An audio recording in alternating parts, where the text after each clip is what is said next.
बेंगलोर के चिन्नास्वामी स्टेडियम में हुई भगदड़ जितना सवाल उठाती है उतना सीख भी देती है। यही विपक्षी दल, यही कांग्रेस महाकुंभ में जब भगदड़ हुई थी तो बीजेपी को घेरने के लिए क्या क्या नहीं किया था, क्या क्या सवाल नहीं उठाए, क्या क्या बयानबाजी नहीं की। लेकिन अब जब भगदड़ मची, अब सवाल पूछा जा रहा है तो यही तिलमिलार है। भाई देखिए, इसीलिए कहते हैं कि आपदा में अवसर नहीं ढूंढना चाहिए। जब इस तरीके की भगदड़ मचती है ना तो मरते हैं इंसान और तबाह होती है इंसानियत। न सियासत इसमें काम आती है और न आपके लगाए गए सुरक्षा बल। भाई इतनी जल्दबाजी क्यों थी? आरसीबी की जीत का जश्न 2 दिन बाद भी मनाया जा सकता था। क्या क्रेडिट लेने की होड़ मची थी? और देखिए जिस तरीके से तत्परता कांग्रेस ने दिखाई कर्नाटक में, ये सवाल खड़ा करेगा ही करेगा। डीके शिव कुमार ट्वीट करते हैं, फटाक से एयरपोर्ट पर लेने चले जाते हैं, वीडियो प्रॉपर लगातार बना के डाले जा रहे हैं सोशल मीडिया पर, स्टेडियम में पहुंच भी जाते हैं, खिलाड़ियों को सम्मान भी देते हैं। लेकिन सुरक्षा के इंतजाम क्यों नहीं हुए भाई? और कहीं ना कहीं इन सब चीजों में सरकार के अलावा जो लोग वहां गए थे उनकी भी गलती होती है। ये जितनी भगदड़ होती, महाकुंभ में भी चिल्ला चिल्ला के यही कहा था कि सरकार से ज्यादा समझदारी दिखाने की जरूरत हम लोगों को होती है। हम लोग क्यों इतना नहीं समझ पाते कि जहां कैपेसिटी मान लीजिए 10,000 की है, वहां जब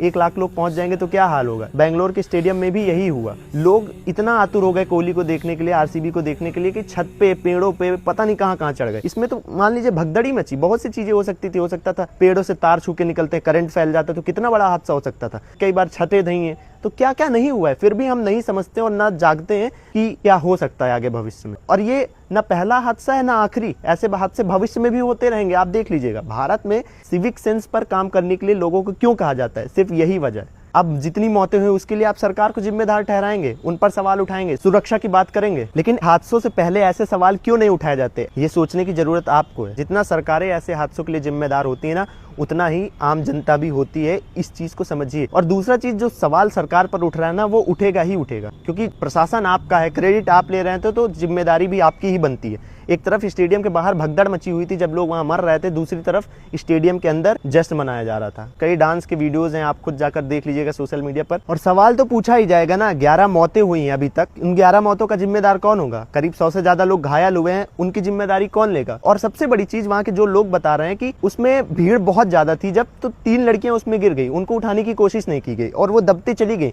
फिर उनसे फंस के लोग गिरते रहे और गिरते गिरते ये कवायद बढ़ती चली गई, ज्यादा लोग गिर गए और एक दूसरे को कुचलते निकल गए। पुलिस ने भीड़ हटाने के लिए क्या किया? लाठी चार्ज किया। और फिर वही चीज ना, पुलिस प्रशासन पर सवाल उठाने से पहले ना एक बार अपने ऊपर भी सवाल उठा के जानना चाहिए कि हम क्यों गए। जेसीबी की खुदाई हो या कोहली का मैच, हम तुरंत भागे भागे फिरते हैं। इस चीज को समझने की जरूरत है और अपनी सोच को बदलने की जरूरत है, नहीं तो ऐसे हादसे फिर होते रहेंगे, फिर ऐसे सवाल पूछे जाएंगे, चाहे सरकार बीजेपी की हो चाहे कांग्रेस की हो, सियासत चमकाई जाएगी, फिर 2 दिन बाद ये सब चीजें आदमी भूलकर आगे बढ़ जाता है, फिर ऐसे हादसे होते हैं, फिर ये चीज कंटिन्यू होती रहती है। आप सोचिए, सरकारें बदलकर ये सब चीजें सही कर देंगी तो ये कतई नहीं होने वाला है, कभी नहीं होने वाला है। लिख के ले लीजिए, जहां कहिए वहां लिख दूं।